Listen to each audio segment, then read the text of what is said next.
আসসালামু আলাইকুম রহমতুল্লাহ। ইতিমধ্যে আপনারা মনে হয় জেনেছেন যে ইসলামের ইতিহাসে মোটামুটি খুব কম সংখ্যক সিট আছে। আমি দেখলাম আপনার 100 প্লাস আর কি। তো এই সিটের জন্য কঠিন ফাইট হবে। আর প্রশ্ন আই থিঙ্ক একটু টাফ হবে। তো শেষ সময় সেরা প্রস্তুতিটা নিন আপনারা, সর্বোচ্চ প্রস্তুতিটা। আজকে এই যে ভারতের মুঘল সাম্রাজ্য নিয়ে আলোচনা করবো ইনশাল্লাহ। এটা হচ্ছে এই যে মুঘল সাম্রাজ্যের যত কোয়েশ্চেনগুলো আছে এগুলো নিয়ে আলোচনা করবো, পর একটা ক্লাস ইনশাল্লাহ করার চেষ্টা করব। আর যাদের বই দরকার হয়, আমি যে বই থেকে আর কি এখন প্রশ্নগুলো পড়তেছি, এই বইটা, এই পিডিএফটা যাদের দরকার হয় করতে পারেন। মাত্র 50 টাকা আপনারা নিতে পারেন। আচ্ছা, চলুন শুরু করি। বিসমিল্লাহির রহমানির রহিম। প্রথম যে প্রশ্নটা ছিল যে নিচের মুঘল সম্রাটদের মধ্যে নিচের মুঘল সম্রাটদের মধ্যে কে প্রথম আত্মজীবনী লিখছিলেন আর কি, নিজের নামে যে বইটা লেখার প্রচলন, বাবর নামা বইটার নাম প্রথম লিখছিল হচ্ছে যে জহিরুদ্দিন মোহাম্মদ বাবর। এই যে খ নম্বর যে প্রশ্নটা এটা। এরপর হচ্ছে 2 নম্বরটা, যে দেশ ও ভাষা নামে উৎপত্তি বিষয়টি কোন গ্রন্থে সর্বাধিক উল্লেখিত হয়েছে। এটা 36তম বিসিএস আসছিল। এখন যে প্রশ্নগুলো আলোচনা করবো বিসিএস এর কোয়েশ্চেন, যে বিসিএস এর কোয়েশ্চেনগুলো সাইডে নোট করা আছে, কোট করা আছে যে কোন কোন কততম বিসিএস আসছিল। সো এই প্রশ্নগুলো গুরুত্বপূর্ণ। দে দেশ ও ভাষা নিয়ে সর্বপ্রথম আর কি কে মানে গ্রন্থের মধ্যে লিখছিল, উল্লেখ করছিল, এটা হচ্ছে আইনে আকবরী গ্রন্থে। আইনে আকবরী গ্রন্থটা কে লিখছিল? আইনে আকবরী গ্রন্থটা কে লিখছিল? আইনে আকবরী গ্রন্থটা লিখছিল আবুল ফজল। তো আর আবুল ফজল কে ছিল? আবুল ফজল ছিল হচ্ছে এই যে আকবরের সভাকবি। তো এই ডিটেলস প্রত্যেকটা প্রশ্ন পড়ার সময় এই প্রশ্নের ডিটেলসগুলো পড়ে নেবেন, তাইলে ইনশাল্লাহ মানে আরও ভালো প্রস্তুতি আর কি হবে। এরপর হচ্ছে 3 নম্বর প্রশ্নটা, লালবাগ ঢাকার লালবাগের দুর্গ নির্মাণ করেন কে? নির্মাণ করছিল? আমরা জানি যে আপনার এই যে বাংলার যে সুবিধার ছিল শায়েস্তা খান, উনি আপনার এই যে ঢাকা লালবাগের দুর্গটা নির্মাণ করছিল। শুধু লালবাগ না, আশেপাশে আরও কয়েকটা স্থাপনা আছে, এইগুলো সহ পড়ে নেবেন। আর লালবাগে গুরুত্বপূর্ণ কী কী আছে, যেমন পরি বিবির মাজার আছে, আর কি কি আছে, এই সবগুলো করে নেবেন। তো 3 নম্বরের উত্তরটা হবে শায়েস্তা খান। এরপর হচ্ছে 4 নম্বরটা, কে বাংলার শাল গণনা শুরু করছিল? এটা আমরা জানি যে সম্রাট আকবর, যে বাংলা সালের যে প্রচারণা এটা শুরু করছিল সম্রাট আকবর, মানে বৈশাখ, যে পহেলা বৈশাখের যে ব্যাপারটা, এইগুলা সম্রাট আকবরের মধ্যে মানে মাধ্যমে শুরু হয়েছিল। তারপরে 5 নম্বরটা, বাংলা সালের প্রবক্তাকে আমরা জানি সম্রাট আকবর। এরপরে 6 নম্বরটা, বাংলা বা নববর্ষ বা পয়লা বৈশাখ কে চালু করেন? সম্রাট আকবর, 6 নম্বরটা। 7 নম্বরটা, কোন মুঘল সম্রাট বাংলার নাম দেন জান্নাতাবাদ? আমরা জানি যে সম্রাট হুমায়ুন, উনি বাংলাদেশে আসছিলেন, তো ওই সময় আর কি ভারতের যুদ্ধ চলছিল। তো উনি বাংলার যে সবুজ শ্যামলা শস্য, যে মানে বাংলার যে রূপ দেখে এই বাংলার নাম দিয়েছিল জান্নাতাবাদ। কে দিছিল? সম্রাট হুমায়ুন। আর সম্রাট হুমায়ুন কার ছেলে ছিল? আমরা যে এই যে বাবর, এই যে বংশ, মুঘল বংশ, এই মুঘল বংশ যে সিকুয়েল, কোন শাসকের পরে কোন শাসক, এটা আপনারা নোট করেন, কোট করেন যে বাবার হলো আবার জ্বর সারিল ঔষধে। এই ব্যাপারে যে বাবার বলতে বাবর, হলো হুমায়ুন, আবার আকবর, জাহাঙ্গীর, এভাবে এই সিকুয়েলটা আপনারা মনে করে এইভাবে আপনারা এটা মুখস্থ করে নেবেন। কারণ হচ্ছে যদি কোয়েশ্চেন আসে যে কার পরে কে বা এরকম একটা কিছু, তখন আপনারা যাতে অল্টার না হয়, প্যাস না লাগাইতে পারেন। এই মোটামুটি বিসিএস এর মধ্যে এই কোয়েশ্চেনগুলো আসছিল। এরপরে চলুন এই অধ্যায় থেকে আমরা যে অধ্যায়ভিত্তিক যে কোয়েশ্চেনগুলো এগুলো শেষ করি। কোন আমলে প্রাচীন বাংলার গৌরব মসলিন কাপড় ঢাকায় তৈরি হইতো? কোন আমলে? মোগল আমলে। 2 নম্বরটা, এই হুমায়ুন এইটাই আইসা দেখছিল আর কি, যে আপনার মসলিন শাড়ি টাড়িগুলো হয়, আরও অনেক কিছু নিয়ামত বাংলাদেশে আছে। 2 নম্বরটা, লালবাগ দুর্গের অভ্যন্তরে সমাধিত শায়েস্তা খানের এক কন্যার আসল নাম কি? আসল নাম তো আমরা বলছিলাম যে যে পরি বিবির মাজার, কিন্তু ওনার আসল নাম ছিল হচ্ছে ইরান দুখত। খ নম্বর প্রশ্নটা, ইরান দুখত। এরপরে 3 নম্বরটা, কোন মুঘল সম্রাট বাংলার নাম দেন জান্নাতাবাদ? হুমায়ুন। 4 নম্বরটা, শেষ মুঘল সম্রাট কে ছিল? দ্বিতীয় শাহ জাফর, দ্বিতীয় বাহাদুর শাহ জাফর। এটা খ নম্বর প্রশ্নটা। এরপরে প্রাচীন বাংলা, 5 নম্বরটা, প্রাচীন বাংলা সাল শুরু হয় কত থেকে? আমরা জানি কত থেকে শুরু হয়, 1556। কত 1556। ক নম্বর প্রশ্নটা। 6 নম্বরটা হচ্ছে বাংলার মুসলিম শাসন আমলে আবওয়াব শব্দটি কোন ক্ষেত্রে ব্যবহৃত হইতো? এটা খাজনা। আবওয়াব মানে হচ্ছে ট্যাক্স, ট্যাক্স তোলা, যেটা আপনার কেন্দ্রীয়ভাবে আর কি প্রত্যেকটা অঞ্চলের কেন্দ্রীয়ভাবে এটা একটা নিয়ম জারি ছিল। এরপর হচ্ছে 7 নম্বরটা তাজমহল কে প্রতিষ্ঠা করছিলেন? তাজমহল তো আমরা জানি শাহজাহান প্রতিষ্ঠা করছিলেন। কেন প্রতিষ্ঠা করছিলেন, কার জন্য প্রতিষ্ঠা করছিলেন, এটা প্রতিষ্ঠার প্রেক্ষাপট, এগুলো সহ ডিটেলস আপনারা পড়বেন।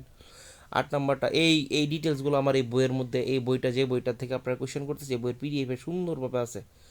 এরপর হচ্ছে 8 নম্বরটা আলমগীরনগর কোথায় অবস্থিত? আলমগীরনগর কোথায় প্রতিষ্ঠিত হয়েছিল? এটা প্রতিষ্ঠিত ছিল কুচবিহারে।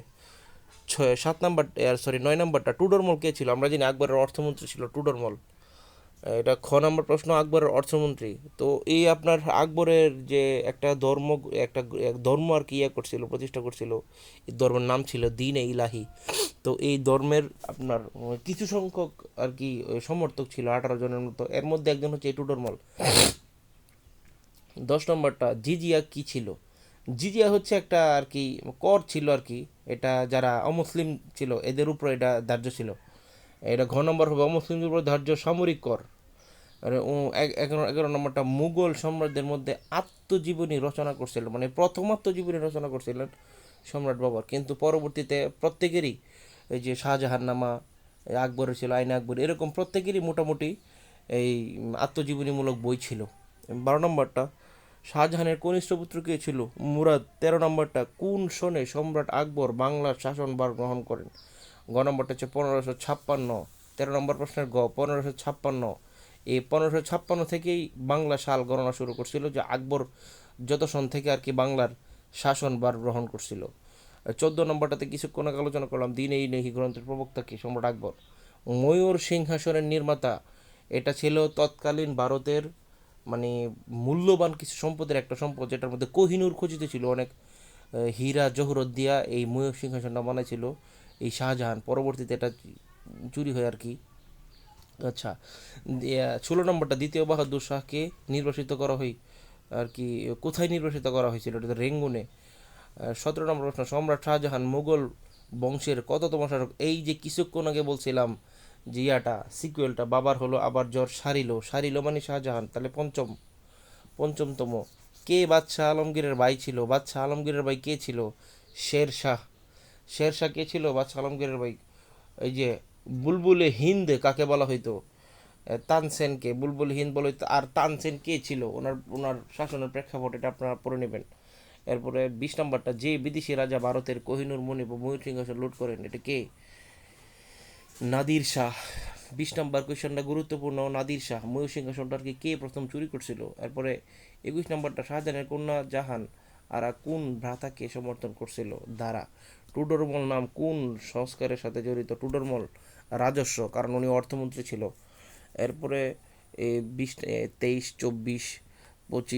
নম্বর প্রশ্নটা who was the last empire of Mughal region, মানে মুঘল সাম্রাজ্যের সবচেয়ে শেষের বা লাস্ট বাদশাকে? বাহাদুর শাহ, আমরা জানি বাহাদুর শাহ। ক নম্বর প্রশ্ন। এগুলো আপনারা একটা একটা করে পড়ে নেবেন, আমার ভিডিওটা পজ করে একটা একটা করে পড়ে নেবেন, খুব উপকৃত হবেন। এরপর হচ্ছে 26 নাম্বারটা, এদেশে সরকারি কাজে ফার্সি ভাষা চালু করছিল কে? কে ফার্সি ভাষা চালু করছিল? সম্রাট জাহাঙ্গীর। কোন মুঘল সম্রাট জিজিয়া কর রহিত করেন, মানে এই যে বিধর্মীরা যে কর দিত, এটা দ্বীন-ই-ইলাহি প্রতিষ্ঠা করার পরে এই সম্রাট আকবর এটা রহিত করে দিয়েছিল। তো 27 নম্বরের উত্তর হবে সম্রাট আকবর। 28 নম্বরটা মুঘল আমলে ঢাকার নাম কি ছিল? আমরা জানি জানি সম্রাট জাহাঙ্গীরের নামে এই আর কি মুঘল আমলে ঢাকার নামকরণ হয়েছিল জাহাঙ্গীরনগর। ঘ নম্বর 28 নম্বরের উত্তর হবে ঘ জাহাঙ্গীরনগর। 29 নম্বর কোন সম্রাট বঙ্গদেশে কুটির নির্মাণ অনুমতি দেন? এটা হবে শাহজাহান, সম্রাট শাহজাহান। এরপর হচ্ছে জালালউদ্দিন মোহাম্মদ আকবর মুঘল সাম্রাজ্যের কততম সম্রাট ছিল? 30 নম্বর প্রশ্নটা, উনি কততম সম্রাট ছিল? জালালউদ্দিন মোহাম্মদ আকবর কততম সম্রাট ছিল? হুমায়ুনের ছেলে ছিল আকবর, বাবরের ছেলে ছিল হুমায়ুন, হুমায়ুনের ছেলে ছিল আকবর। 3 নম্বর।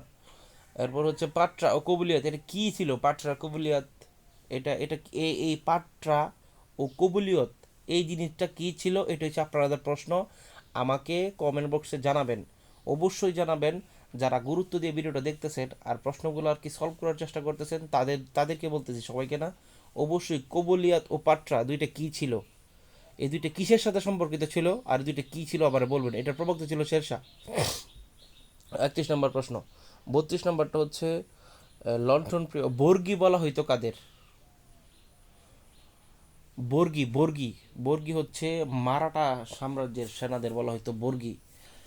32 নম্বর যে কোয়েশ্চনটা, 33 নম্বরটা বাংলা 33 নম্বরটা আমরা পড়ছি একবার, 34 পড়ছি, তারপর হচ্ছে 35, 36। 36 হচ্ছে মুঘল আমলে রাজমহলের নামকরণ করা হয় আকবরনগর। কি নামকরণ করা হয়? আকবরনগর। মুঘল সাম্রাজ্যের প্রতিষ্ঠাতা আমরা পড়ছি যে সম্রাট মোহাম্মদ বাবর। মুঘল সম্রাট বাবরের পুরো নাম কি ছিল? 38 নম্বর প্রশ্ন, এটা এটা গুরুত্বপূর্ণ। জহিরুদ্দিন মুহাম্মদ বাবর ছিল ওনার পুরো নাম। ওনার পুরো নাম ছিল জহিরুদ্দিন মুহাম্মদ বাবর। এরপর হচ্ছে 39 নম্বরটা, আগ্রার দুর্গ নির্মাণ করেন কে? আগ্রার দুর্গ, আগ্রার মধ্যে কিন্তু তাজমহল অবস্থিত, কিন্তু একটা হচ্ছে আগ্রার দুর্গ, একটা হচ্ছে আগ্রার তাজমহল। আগ্রার দুর্গ নির্মাণ করছিল যে সম্রাট আকবর। 40 নম্বর প্রশ্ন আমরা পড়ছি, দিনে ইলাহি গ্রন্থের প্রবক্তাকে। প্লিজ আপনার একটু কমেন্ট করে বলুন দিনে ইলাহির প্রবক্তাকে। কোন কমেন্টগুলো করতেছেন এটা প্রশ্নে উল্লেখ করে যে এত নম্বর প্রশ্ন সলভ, এটা উল্লেখ করে কমেন্ট বক্সে জানাবেন। সম্রাট আকবরের সমাধি কোথায়? সেকেন্দ্রা হচ্ছে ভারতের এখানে একটা অঙ্গরাজ্য। এখানেই আর কি সম্রাট আকবরের সমাধি। মুঘল শাসন আমলে কোন ক্রমটি ঠিক আছে? মানে এই যে ক্রম বলতে কে কার বাবা, কে কার ছেলে, এই ক্রমটা। এটা এই যে বললাম না যে সিকুয়েলটা আপনারা ঠিক করে ধরে তারপরে হচ্ছে এটা করতে পারবেন। এখানে দেওয়া আছে বাবরের ছেলে হুমায়ুন, হুমায়ুনের ছেলে আকবর, আকবরের ছেলে হচ্ছে জাহাঙ্গীর। এই সিকুয়েলটা একমাত্র ঠিক আছে। 43 নম্বরটা, শেষ মুঘল সম্রাট বাহাদুর কোথায়, মানে ওরাকে কোথায় সমাধিত করা হয়েছিল? এটা হচ্ছে ইয়াঙ্গুন। রেঙ্গুন হবে আই থিঙ্ক, এখানে ইয়াঙ্গুন হবে না। 44 নম্বরটা, মুঘল সম্রাট জাহাঙ্গীর সমাধি কোথায়? আচ্ছা, এই সম্রাটগুলো ওদের সমাধিগুলো কোথায় এটাও আপনারা একটু করে পড়ে নেবেন। সম্রাট জাহাঙ্গীরের সমাধি হচ্ছে লাহোরে। মুঘল সম্রাট আকবরের পিতামাতা কে ছিলেন? এটা এটা তো আমরা জানেনি যে পিতামহ। পিতামহ মানে কি? পিতামহ মানে হচ্ছে দাদা, মানে বাবার বাবা। আমরা জানি যে সম্রাট আকবরের বাবা হচ্ছে হুমায়ুন, আর হুমায়ুনের বাবা হচ্ছে বাবর। তাহলে এই যে মুঘল সম্রাট আকবরের দাদা হবে বা আর কি, আর পিতামহ হবে হচ্ছে বাবর। এরপরে হচ্ছে 46 নম্বর প্রশ্ন, যে নাদির শাহ ভারত আক্রমণ করছিল কোন সালে? ভারত আক্রমণ, নাদির শাহ কি এই ভারত আক্রমণ করে ওইটা ছিল সম্রাট শাহজাহানের আমলে। নাদির শাহ ভারত আক্রমণ করছিল। ওর এই যে ময়ূর সিংহাসনের কোহিনূর চুরি করে নিয়েছিল ভারত থেকেই নাদির শাহ 1739 সালে। এটা ছিল কত সাল? 1739 সাল। ভারতের ইতিহাসে প্রথম কামানের ব্যবহার করছিল এটা আর কি সম্রাট বাবর। এই যে পানিপথের প্রথম যুদ্ধ, যেই যুদ্ধের মাধ্যমে ইব্রাহিম লোদিকে হারায়া যে বাবর ভারতে মুঘল সাম্রাজ্য প্রতিষ্ঠা করছিল। এটা হচ্ছে এই যে এমসিকিউ প্র্যাকটিস 1 নম্বর কোয়েশনটা, 46 নম্বরের পরে প্রথম কামান আর কি ব্যবহার করছিল সম্রাট বাবর। 2 নম্বর প্রশ্ন, তুজুকি বাবর, বাবরনামা কোন গ্রন্থ, কোন ধরনের গ্রন্থ? বাবরনামা তো আমরা জানি আত্মজীবনী গ্রন্থ, মানে যে বায়োগ্রাফি আর কি।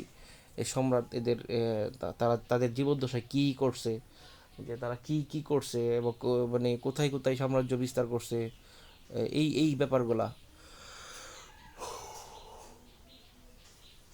3 নম্বর কোয়েশ্চেন নিচে, যে কোন সম্রাটকে প্রিন্স অফ বিল্ডার আখ্যা দেওয়া হয়? মানে প্রিন্স অফ বিল্ডার বলতে হচ্ছে যে সকল, যে সকল মানে প্রিন্স অফ বিল্ডার মানে সবচেয়ে আর কি সুদর্শন ভবন বা হচ্ছে এই সুদর্শন কারুকলা বা ভবন নির্মাণের যে সম্রাট শাহজাহান, কারণ উনি তো যে তাজমহল নির্মাণ করছিলেন।